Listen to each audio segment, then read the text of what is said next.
دیکھیں، لوگ اپنا پیسہ جمع کرتے ہیں، اپنا گھر بناتے ہیں، یہ سب رکھنے کے لیے ضروری احتیاطی تدابیر اختیار کرتے ہیں، لیکن کوئی ایسی چیز نہ رکھے جو حقیقت میں ان کی نہیں ہے۔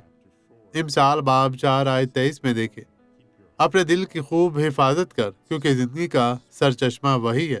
آپ کی روح گناہ کو خراب نہ ہونے دے۔ جب گناہ اب بھی دماغ میں ہے، آپ اب بھی اسے باہر نہیں نکال سکتے، کیونکہ آپ کا دل گناہ میں لگا ہوا ہے۔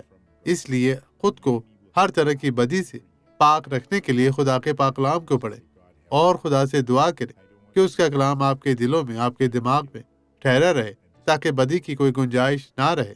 اس لیے خدا کے پاک کلام پر عمل کریں اور مسیح میں اپنی زندگی کو گزاریں۔